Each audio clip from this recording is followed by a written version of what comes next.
I don't want to go here, but Gotham. Have you seen what Batman is up against in Gotham and what the guy running for mayor is up against? That's what it reminds me of. They're taking Wall Streeters and make him walk out onto the ice in the East River as and hope, and then they fall through. Yep. I mean, there is a class warfare that's going. So what's happened here, I think, is the rich type. There's a division within the Democratic Party in New York City and New York State, and it's emblematic of the division that we see nationally. How far left does the Democratic Party want to go? We had Kathy Wild sitting in the chair you were in yesterday, and she said the business community is terrified.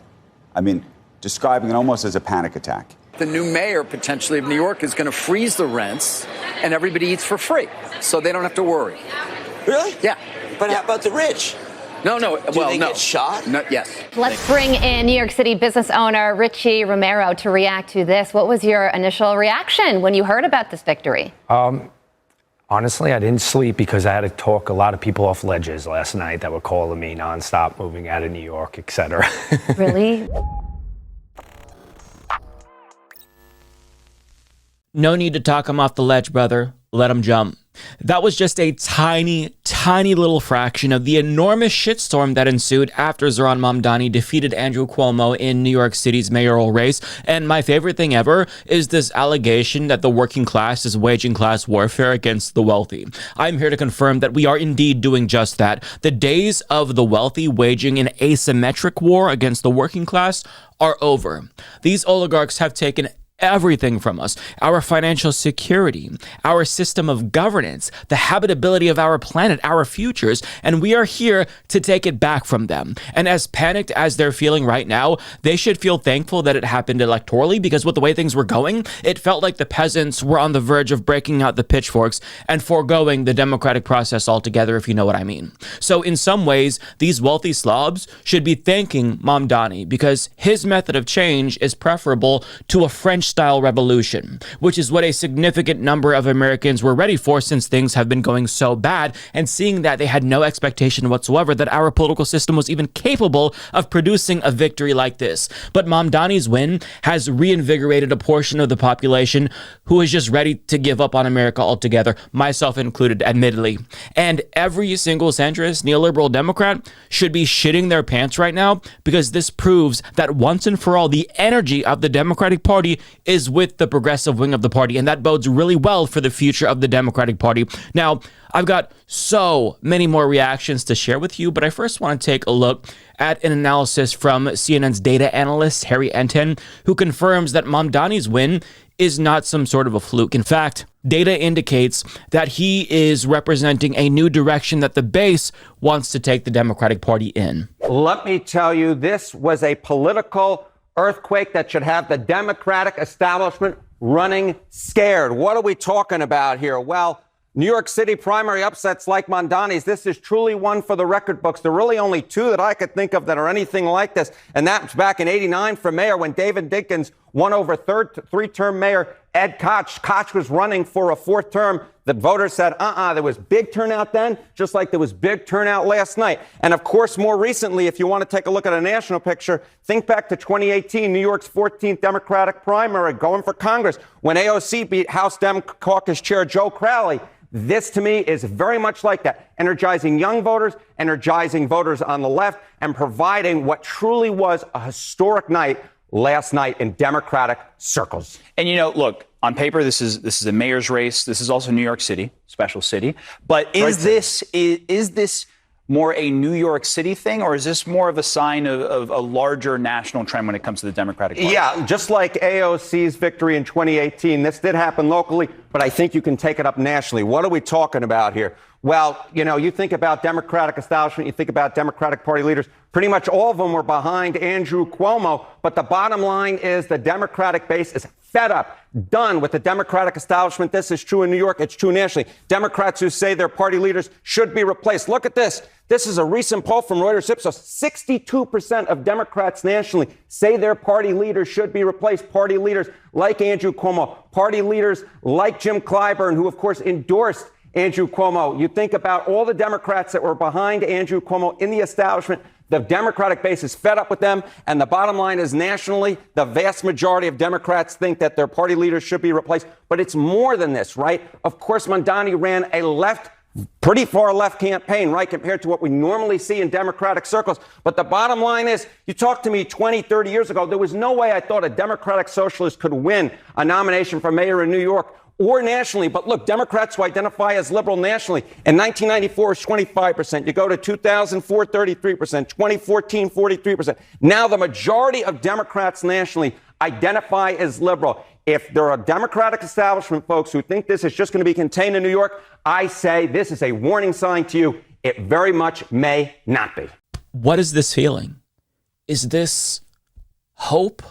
Is it optimism?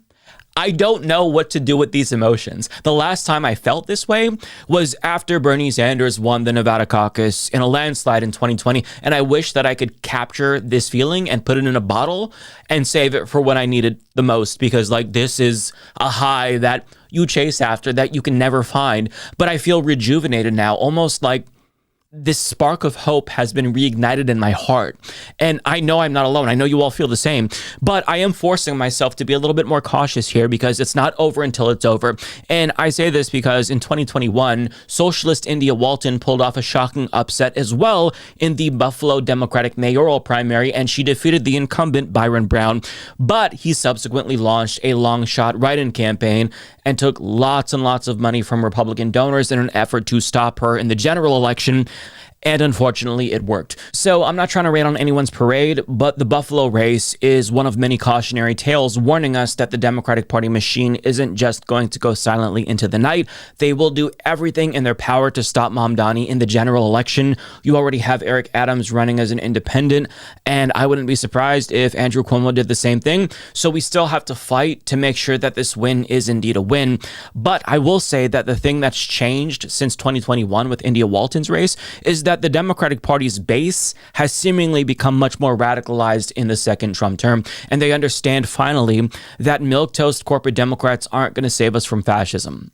But the general election is still a ways off, and I think that we owe it to ourselves to enjoy this. We should take the time, at least for a little bit, to be the biggest sore winners in the history of sore winners because of how much bullshit we've had to endure for so fucking long. And that is what we are going to do right now in this video, my friends. It's time to gloat because so many centrists like Matt Yglesias and so many conservatives like Charlie Kirk are having meltdowns of epic proportions today, and their tears are providing me with much needed fuel. So let's start with the reactions from hysterical right-wingers who were clearly flooded with a spectrum of emotions ranging from racism to xenophobia. And when you add in the element of socialism, I think it's safe to say that their heads were this close to exploding. For example, Jay Aubrey shared this screenshot from Fox News where they fearmonger about Mamdani's socialist promises, including no-cost childcare, baby baskets to newborns, and a $30 minimum wage. Oh no, whatever will New Yorkers do with all of that extra money in their pockets? They must be horrified at the thought of living a little bit more comfortably.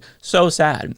Now on Twitter, AOC shared the cover of the New York Post, which says NYC SOS, who will save the city after radical socialist batters Cuomo and Dem mayoral primary. And she juxtaposed that cover with the cover after she was elected. And she adds, billionaires use the same scare tactics every time to divide working people. It's all to create hysteria and keep us from achieving the affordable, dignified life we deserve. We won't fall for it anymore. Here's to working towards a safe, welcoming, affordable future for all. Now, when you seek out the responses from conservatives on Twitter, that's, of course, where they really let their freak flags fly.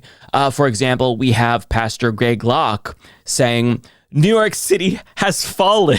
The demonic sounds of Islamic prayer calls will soon be heard throughout the streets. The trash will pile higher than ever. Jews and Christians will be hated. Rape will skyrocket. NYC will be the next London. My God. Keep crying, asshole. Charlie Kirk says 24 years ago, a group of Muslims killed 2,753 people on 9/11. Now, a Muslim socialist is on pace to run New York City. I mean, he's just going straight up like full mask off, Klan level racism here. Jack Posobiec says, a foreign-born Muslim socialist just won the primary for New York City mayor. Are we allowed to talk about mass immigration now? No, you're not. Mike Cernovich adds, a Marxist Hamas lover cleared another hurdle to become New York City's next mayor. Laura Loomer tweets, there will be another 9/11 in New York City and Zohran Mamdani will be to blame. These people are genuinely insane. Stephen Miller tweeted, NYC is the clearest warning yet of what happens to a society when it fails to control migration.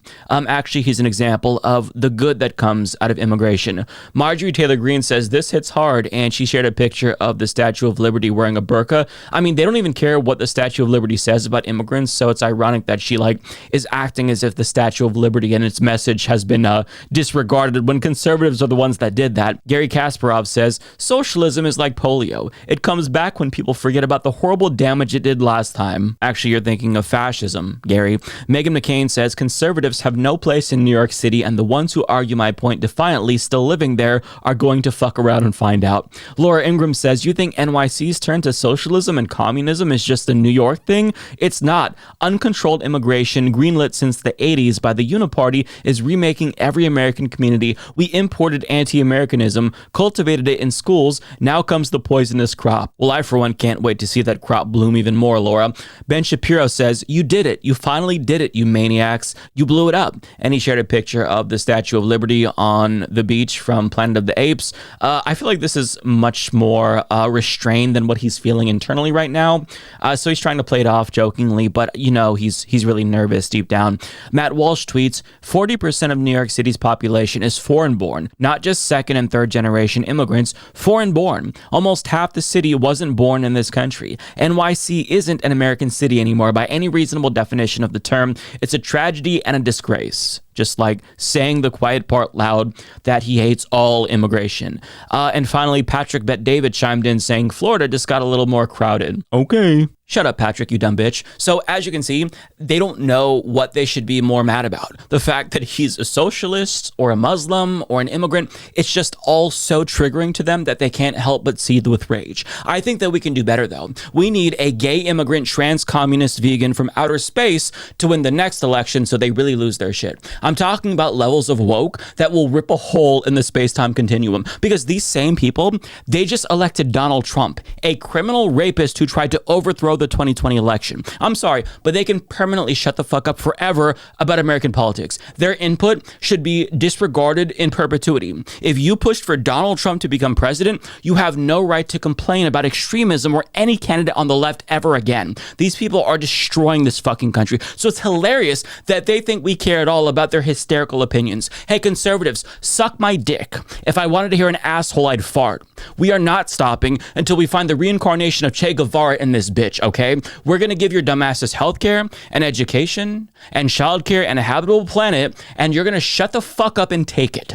But I'd be remiss to not talk about all of the liberals, the centrists, who are deeply distraught over the Democratic Party's voters finally choosing something new for a change. Now, Donica tuned into News Nation to see how Chris Cuomo was taking the news about his brother's cheeks getting clapped by a Democratic socialist, and his face says it all. And the chyron is the cherry on top, reading, extremism has taken root in America. But what's funny is that chyron and his face was actually just a coincidence, because I looked up this segment and he wasn't talking about Mamdani there. He was talking about extremist socialists like AOC who, quote, support Hamas. But I think that that's just a small taste of what's to come. So I, for one, can't wait to see how he reacts to the end of his family's political dynasty by an extremist like Zohran Mamdani. Hey, Chris, I say this on behalf of all so-called extremists on the left. Fuck you. Fuck your brother. Fuck your whole family. Go be with your fellow Islamophobes in the Republican Party, because you're no longer needed here.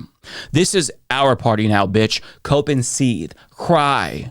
But this morning, on Morning Joe, Vodka Snowflake took a video from his TV on his phone, and the audio is terrible here. But if you listen carefully, Scarborough's comments genuinely made me laugh out loud. The numbers that came in last night, shocking. And here you have the New York Times, of course, with an editorial saying that the winner last night, Mamdani, is not qualified.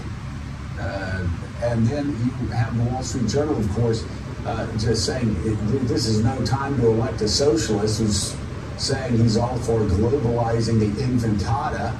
I mean, yeah, that's, I don't know if that's what a lot of people in New York City think they need right now, but it sure looks like that's what they think inside the Democratic primary. Yeah, it is truly a stunning result in New York. Mamdani wants to globalize the infantata. Oh, I love that so much. I think what he means is that Mamdani wants to give cribs to infants. Ta-da, we did it, something like that. At least it sounded like he said infantata, but it made me laugh hysterically, unreasonably so for some reason. But I love how he's trying to remain calm, cool, and collected as if he's not dying inside. And part of it is I think he's trying to not get into a leftist cope compilation, but unfortunately for him, he gave us just enough to make the cut here. I'm so sorry, Joe. And while I was looking for the full version of that clip to get better audio, I couldn't find it, but I did find another point where he brought up Mamdani, and guess what he referenced once again? Well, listen, I think we're going to hear more, Rev, about him saying that some people who say they need to globalize the infantata is not a bad thing. Is not anti-Semitic. I think we're going to be hearing an awful lot more about that. We're going to be hearing about his economic plans, a socialist in New York. There's going to be, I think we're going to have a very competitive, interesting general election. He is so goddamn mad, but he's trying so hard to not sound like it.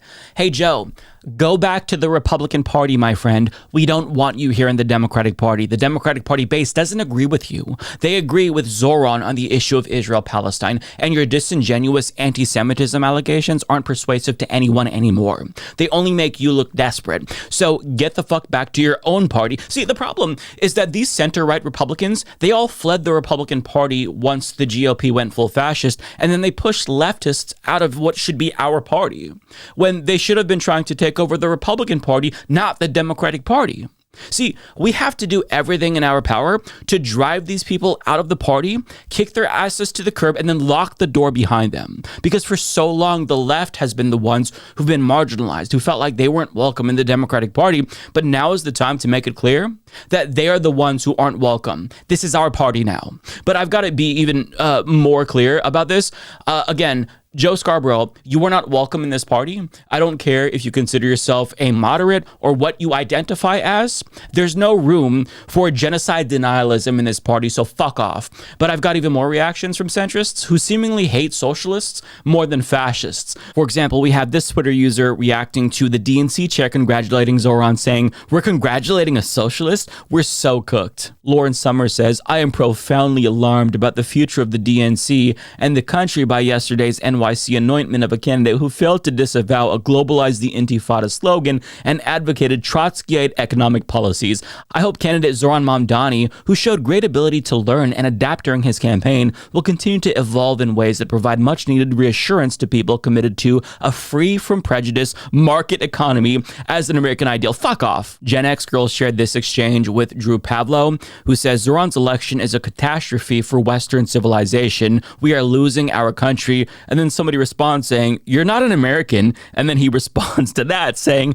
"I am spiritually." Jesus Christ. Max Abrams says, "I have never wanted less to do with the Democratic Party." Fine, then fuck off. Liz Wolfe says, "I don't think the Zohran stands realize just how fucked this city will be when all the high earners migrate out of Jersey and Connecticut. You cannot act so entitled to other people's earnings and expect them to not put up a fight. That's what the rich people are doing to poor people, you dipshit." And Zohran Mamdani, I think, specifically said that he wants to make the tax rate for rich people in New York City the same as it is for New Jersey. So, good job there looking at his policies, dipshit. You're just like knee-jerk defending rich people as if that makes you the reasonable one. It makes you the unreasonable one, Liz, so shut the fuck up. Matt Yglesias chimed in saying, "I certainly hope he follows the Fetterman, Gallego, Katz client trajectory." Yeah, that's not surprising coming from somebody who's never had a good take in his life. Rachel Beitkoffer says NYC is just going to have to go through the full San Francisco experience to recover its sanity. Why don't you just join the Republicans already, Rachel? This one is good. Harry Sisson chimed in saying, "Lesson of the night. Please, Democrats, embrace social media and new media. It clearly works." Harry Sisson is pretending like he was on board with Zohran when he said nothing about Zohran. Furthermore, it's not social media that worked. It was his policies. It was his socialism. It was his refusal to kowtow to the Democrats who wanted him to support Israel. It was his condemnation of Israel's genocide. That's what did it, not media, Harry. Now, last but not least, Brianna Wu says Democrats as a brand are cooked. We're going to get the reputation of socialist terrorist cheerleaders who hate our own country and will deserve it. Normies have got to reclaim our party. I spent a decade working with the far left. They kill any institution they touch. Hey, Brianna, you're the one supporting terrorists, and it's our party now, so fuck you.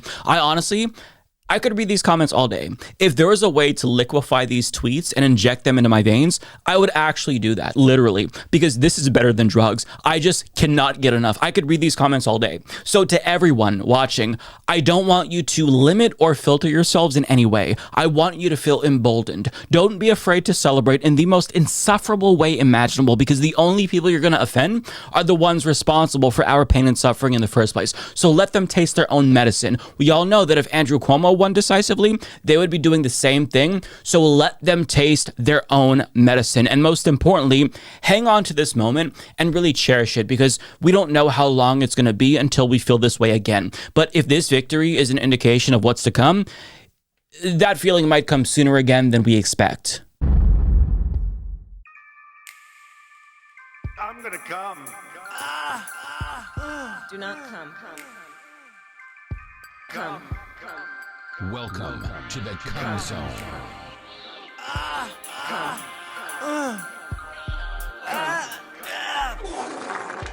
Come.